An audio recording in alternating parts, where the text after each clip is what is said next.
Salut tout le monde et bienvenue sur Créativité, le podcast qui parle un peu de thé mais surtout de création. Je m'appelle Karel, dans la vie je suis dessinatrice, illustratrice, autrice de romans et je travaille depuis plus de 15 ans dans le cinéma d'animation. Mais vous me connaissez peut-être sous mon nom d'artiste ou de booktubeuse, Kodaleya. Sur Créativité, je vais vous parler de création dans l'écriture et le dessin, mes domaines de cœur. Ici, je vais aborder mes coups de boost, mais aussi mes coups de mou, mes retours d'expérience, mes aventures, mes peurs, mes angoisses, mes réflexions et mes expériences passées, actuelles et futures. Vous pouvez d'ores et déjà retrouver ce podcast sur Instagram, sur le compte créativité.podcast, donc créativité, T-H-E à la fin, et le tout sans accent. Mais ne vous inquiétez pas, tous les liens seront dans les notes de l'épisode. En attendant, prenez une bonne boisson chaude et bonne écoute. Salut tout le monde et bienvenue dans ce nouvel épisode de podcast de la rentrée. J'espère que vous allez bien. Alors aujourd'hui on va parler de l'oiseau de feu et notamment le premier jet, mais avant je voulais vous faire quelques petites annonces. Un petit rappel par rapport à peut-être ceux qui n'ont pas forcément écouté l'épisode d'avant. Donc les nouveautés pour cette rentrée de septembre / octobre pour moi, c'est que je vais revenir à 2 épisodes par mois, donc un épisode toutes les 2 semaines qui sortira donc mercredi toutes les 2 semaines. Pour moi c'est plus facile à gérer, notamment que j'ai toujours un épisode exclusif pour Patreon, donc par mois en plus. Et pour moi ça me permet aussi de pouvoir ne pas trop me surcharger de travail, parce que je voulais aussi rajouter des vlogs, enfin en tout cas continuer les vlogs pour ma chaîne YouTube, pour pouvoir suivre de manière beaucoup plus proche mes avancées au niveau de l'écriture, etc.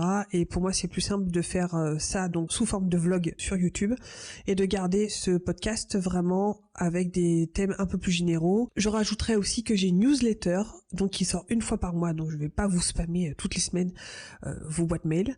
Vous avez évidemment le lien dans la barre d'infos. Alors dans cette newsletter c'est plus qu'est-ce qui se passe ce mois-ci au niveau écriture, au niveau dessin et au niveau des podcasts. Donc si vous avez loupé des podcasts, si vous avez loupé des dessins donc qui sont sortis sur Instagram parce que l'algorithme d'Instagram vous les cache, et ben écoutez, vous avez une fois par mois des nouvelles de ce côté-là, donc n'hésitez pas à aller vous inscrire. Et dernière petite chose, c'est que j'avais dit dans le dernier épisode donc que j'avais refait tout à neuf mon site internet, donc careclara.fr. J'avais tout fait parfaitement, etc. Et en fait, il s'est avéré que il a été hacké, voilà. Je n'y ai plus accès, j'ai plus accès à la section admin, je n'ai plus accès à quoi que ce soit. J'ai essayé de voir avec OVH, pour l'instant j'ai un ticket d'assistance à l'heure où je vous parle. On est au week-end, donc j'imagine qu'ils travaillent pas. J'espère que j'aurai des nouvelles dès demain, en tout cas j'espère. Mais je vois gros comme une maison le fait que je vais peut-être devoir le virer entièrement et le refaire de zéro et essayer de faire en sorte de le sécuriser au max, ce que je pensais avoir fait mais apparemment c'est pas assez. Donc voilà, j'ai été hacké par des Russes, youpi. Donc voilà, donc malheureusement tous les changements que j'avais fait pour ce site internet, notamment dans chaque article concernant chaque podcast, il y avait une section pour les commentaires. Bon bah voilà, malheureusement elle n'aura jamais été utilisée. Si je refais tout ça, je pense que je referai aussi des sections de commentaires. Donc de toute façon, dès que ce sera en ligne, etc., je vous en ferai part dans un prochain podcast ou sur Instagram ou quoi. Donc voilà. Alors le thé du jour, alors, pour être honnête, c'est pas du thé, c'est du jus de pomme, tout ce qu'il y a de plus con, parce que j'avais besoin d'un truc un petit peu frais pour cette fin d'été. Donc voilà, pas de thé, mais j'en ai acheté un notamment que je suis en train de tester, je vous en reparlerai parce que c'est le parfait thé d'automne / hiver. Alors aujourd'hui, comme je vous disais, je vais vous parler d'écriture et plus particulièrement donc de l'oiseau de feu. Je vais aborder comment j'ai passé et comment j'ai écrit le premier jet. Je vous renvoie évidemment vers les épisodes où je vous parle de l'émergence de l'idée, de la planification aussi, et là en fait le premier jet est vraiment dans sa droite lignée, c'est-à-dire que bon bah comme je vous avais expliqué dans l'épisode précédent, la planification je la faisais acte par acte, je n'avais pas planifié et chapitré la totalité du roman, j'avais vraiment fait ça acte par acte pour pouvoir avancer et corriger et aménager en fait chacune des nouvelles parties si vous voulez par rapport à celles que je venais d'écrire et celles que je venais de concocter. Donc dès qu'il y avait eu des changements, je corrigeais ce qui avait déjà été écrit avant pour remettre le truc un petit peu à flot. Et alors pour vous donner un ordre d'idée, il a été assez long ce premier jet à sortir. Alors pour la petite histoire, donc je tiens dans Notion un journal de bord où j'écris chacune de mes séances d'écriture, où je dis comment ça s'est passé, je mets combien de temps je suis passé dessus, dessus, enfin sur la séance d'écriture, combien de mots je devais écrire dans mon objectif de mots et les mots écrits effectifs. Et j'ai tenu ça depuis le début, donc j'ai un tableau avec toutes mes séances d'écriture. Et donc je peux vous dire qu'il a pris quand même quasiment 2 ans à écrire, même un petit peu plus je dirais, ce qui est quand même beaucoup pour l'écriture d'un premier jet, mais je sais que je suis une écrivaine assez lente, déjà parce que j'écris lentement et parce que aussi j'ai un travail de 40 heures par semaine à côté, donc c'est pas évident, je ne fais pas des séances d'écriture très longues pour écrire, et je vais d'ailleurs vous expliquer un petit peu comment ça s'est passé pour moi à ce niveau-là. Donc le premier jet s'est étalé dans un premier temps entre juillet 2020 et septembre 2020, donc c'est pas très long comme vous voyez, mais en 3 mois j'avais écrit 17 000 mots, et en septembre j'avais dû mettre en pause en fait le premier jet parce que j'avais voulu vraiment consacrer la fin de l'année 2020 aux corrections de versipélisme que je voulais donc soumettre aux maisons d'édition, ce que j'ai fait. Donc j'ai terminé les corrections, je crois que c'était même à Noël 2020, donc voilà, entre juillet et septembre 2020, j'avais commencé le premier jet de l'Oiseau de Feu. Je l'ai mis en pause entre septembre et décembre. Et la deuxième phase de ce premier jet, il a duré de janvier 2021 au 5 novembre 2022, la date à laquelle j'ai exactement terminé le premier jet, avec un total de 158 000 mots. Alors, il faut savoir aussi que dans ce laps de temps, donc entre janvier 2021 et novembre 2022, il y a eu, je crois, une période de 3 mois, quasiment 3 mois où j'ai quasiment pas écrit parce que j'avais du mal. Je m'étais frotté à un mur que je n'arrivais pas à contourner ou à grimper ou peu importe. Et donc il m'avait fallu quasiment 3 mois justement à réfléchir à qu'est-ce qui n'allait pas et à résoudre le problème. Donc voilà, ça vous donne un petit peu une idée de quasiment 2 ans et 3 mois de premier jet. Alors ça fait beaucoup quand j'entends certains et certaines qui ont besoin de sortir leur premier jet et qui le font en 3-4 mois, je suis assez admiratif parce que pour moi c'est assez impossible. Pour la simple et bonne raison, comme je vous disais, c'est que je travaille à côté. D'ailleurs, je pense que c'est ça qui a fait aussi toute la différence, c'est que, comme je vous disais, entre juillet et septembre 2020, j'ai sorti 17 000 mots en 3 mois. Mais c'était un moment où j'étais au chômage à l'époque, et puis en plus on était en plein confinement, Covid, tout ça.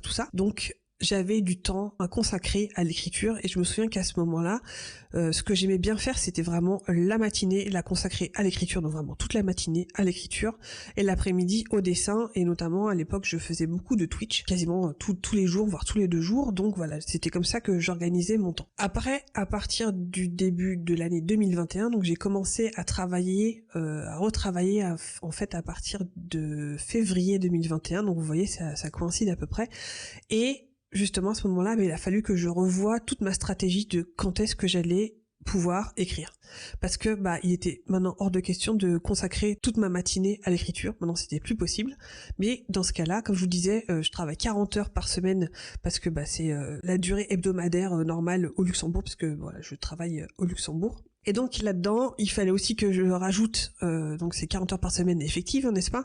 Et il fallait que je rajoute là-dessus quasiment au moins 1 heure par trajet aussi pour aller au travail. Donc vous rajoutez quasiment 2 heures, voire 3 heures de perdu dans les transports par jour. Bon, voilà. Comment est-ce que vous arrivez à caser de l'écriture là-dedans? Et ça a été une très très grande lutte pour moi, justement, d'essayer de retrouver une routine, parce que je savais que à ce niveau-là, la régularité et la fréquence allaient être la clé, justement, pour aller jusqu'au bout du processus, parce que je savais que je n'allais pas pouvoir faire de grosses séances d'écriture, mais il allait falloir que j'en fasse beaucoup et essayer de m'organiser des objectifs atteignables en un petit laps de temps, et ce aussi souvent que possible. Alors j'ai essayé de faire cette demi-heure, 45 minutes, parce que c'était à peu près ce que je m'octroyais comme temps d'écriture. Des fois c'était un peu moins, des fois c'était un peu plus. En tout cas en semaine, parce que pendant le week-end, quand je pouvais, ça pouvait être un peu plus long. En tout cas pendant la semaine, pendant mes jours de travail, c'était comme ça. Donc j'ai essayé de me lever plus tôt et d'écrire le matin, et c'était juste impossible. Je n'arrivais pas à me concentrer. J'écrivais, je tournais en rond, je procrastinais, etc. J'arrivais vraiment pas à m'y mettre, et au moment où j'avais écrit 1 ou 2 phrases, il était l'heure de partir. Donc c'était vraiment pas possible. Le soir, en rentrant, j'étais tellement fatiguée que c'était juste pour moi inenvisageable de me mettre devant mon ordinateur, donc c'était encore plus compliqué. Et qu'est-ce qui me restait? Tout simplement au travail.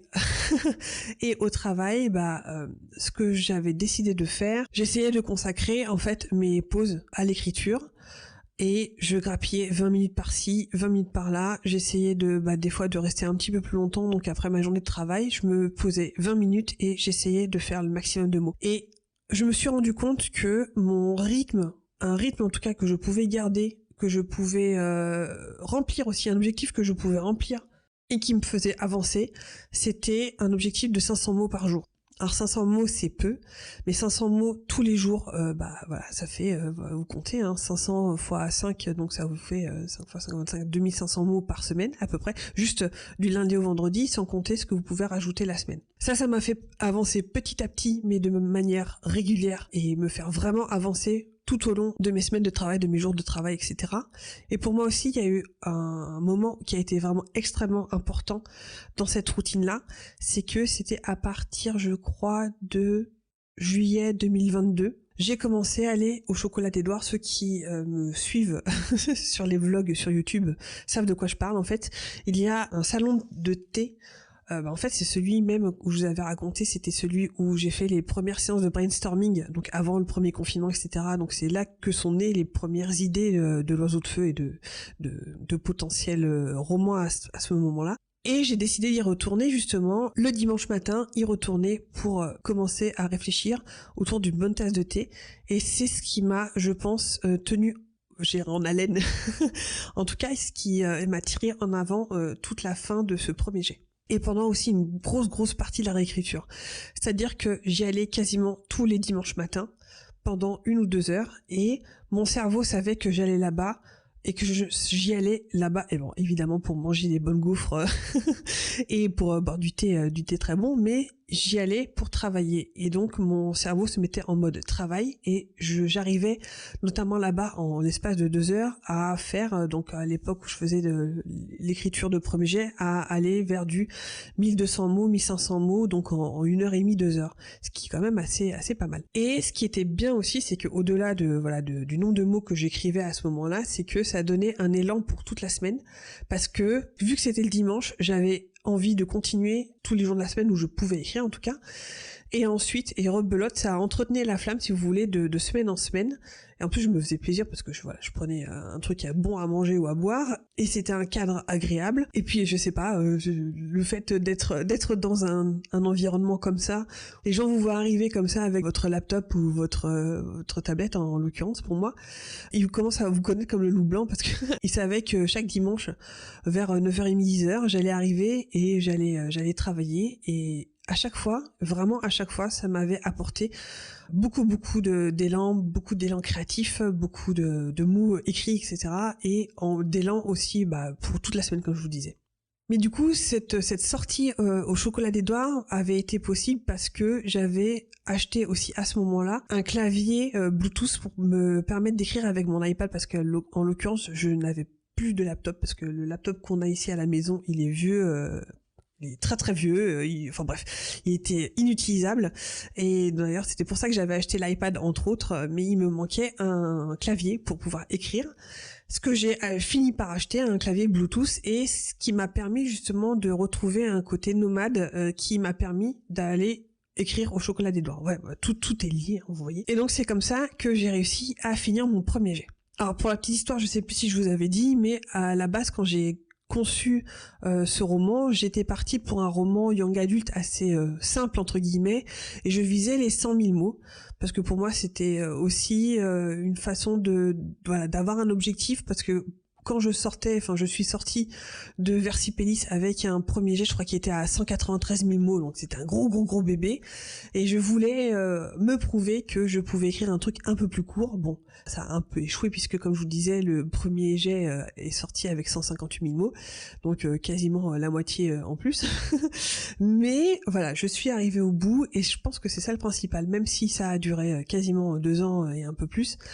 Je pense que le prochain, où je serai mieux armée pour réduire encore ce temps de premier jet, ou alors je pense qu'il faudra aussi que j'accepte que je suis une écrivaine lente, et que en plus, vu que je travaille à côté, c'est difficile pour moi d'écrire plus que ça, ou alors il faudrait que, je sais pas, que je demande à mon employeur de me laisser 1 heure par jour pour écrire. Ce qui à mon avis ne se fera pas. Mais bon voilà, mon objectif c'était vraiment de terminer ce premier jet, peu importe le temps que ça allait prendre. En tout cas, ce que je vois, c'est que entre Versipellis qui m'avait demandé, je sais plus combien d'années pour finir le premier jet, je pense que ça il m'avait demandé 4 ou 5 ans, celui-là, et mine de rien, même si c'est long, il m'a pris 2 fois moins de temps. Donc peut-être que le prochain prendra 2 fois moins de temps aussi. Tout ce que je voulais vous dire, c'est qu'on apprend aussi sur soi, on apprend comment on peut aller plus vite, on apprend aussi comment se concentrer pour réussir à écrire pendant 20 minutes, parce que ça aussi c'était un truc. Autant par exemple quand j'écrivais le matin que je n'arrivais pas à écrire alors que voilà, j'avais 45 minutes avant de partir, et que là en fait en 20 minutes j'arrivais à boucler mes 500 mots. Voilà, il y a quelque chose au niveau mental et au niveau du cerveau qu'il faut un petit peu hacker des fois, qui peut fonctionner en fonction de dans quel en fait dans quel état d'esprit vous abordez votre séance d'écriture, à quelle heure aussi. Moi, ce qui avait aussi bien marché, ces petits hacks, ces petites astuces que vous pouvez entendre ici et là, c'est que par exemple, ce qui marchait bien aussi chez moi, c'est que je pouvais écrire 1 ou 2 phrases le matin, ou comme ça, aborder ou commencer un chapitre ou un paragraphe, et m'arrêter en plein milieu, et mon cerveau, en fait, je pense qu'il aimait pas ce qui n'était pas fini, et ce qui fait que il était en mode toute la journée, il faut que je finisse ce chapitre, il faut que je finisse ce paragraphe que j'ai commencé ce matin, je ne peux pas le laisser comme ça avec une phrase en suspens en plein milieu. Donc mon cerveau, je l'avais un peu dressé pour que justement je commence un truc le matin, et pendant toute la journée il ne pense qu'à finir ce que j'avais commencé le matin, et donc à être à fond à partir du moment où j'allais commencer à écrire donc à ma petite séance d'écriture. Et ça, en tout cas pour moi, ça a marché à chaque fois. Voilà, c'était mon petit point sur le premier jet, en tout cas comment s'est passé le premier jet de l'oiseau de feu. Donc comme je vous disais, il a été assez long, mais le principal, je sais plus qui disait ça, je pense que c'était peut-être Margot ou je sais plus, bref, c'est que l'écriture du premier jet, c'est un marathon. Enfin, l'écriture d'un roman, de toute façon, en général, c'est un marathon, et j'allais dire presque un triple marathon. Donc, il faut s'armer de patience, il faut s'armer surtout de régularité, et d'essayer d'avoir son objectif, d'avoir des œillères, d'essayer de ne pas voir tous les trucs, je suis trop longue, je suis trop lente, j'arrive pas à avancer, etc. Et d'essayer d'aller jusqu'au bout, de ne pas voir ce qui pourrait nous faire arrêter, le fait qu'on a des cloques aux pieds. Enfin bref, vous voyez ce que je veux dire. Et c'est ça qui est le plus important, je pense, d'avoir cet objectif, cette lumière au bout du tunnel, parce que ça va que dans une seule direction, hein, donc il y a qu'un seul moyen de finir ce roman, hein, c'est de l'écrire. Voilà, écoutez, j'espère que cet épisode de rentrée vous aura plu. N'hésitez pas à me laisser un petit commentaire. Donc pour l'instant, si vous pouvez me laisser des commentaires plutôt, ou alors sur Patreon si vous êtes sur Patreon, ou alors sur le compte Instagram, je vais y arriver, sur le compte Instagram donc de créativité.podcast. Vous trouverez évidemment tous les liens dans la barre d'infos, et je vous dis à la prochaine, dans une nouvelle vidéo, non, dans un nouvel épisode. Et en attendant, prenez soin de vous, et je vous dis à bientôt. Ciao ciao. Merci d'avoir écouté cet épisode. Si vous appréciez ce podcast, n'hésitez pas à laisser un commentaire sur mes réseaux ou 5 étoiles sur votre application de podcast préférée. Et si vous voulez engager une conversation, vous pouvez d'ores et déjà me trouver sur mes comptes personnels, Instagram, Twitter ou Twitch, sous le nom de Caudaléa, et sur le compte Instagram de ce podcast, Créativité, THE, ou tout sans accent, .podcast. Je vous dis à la semaine prochaine, et d'ici là, créez avec passion. Bye!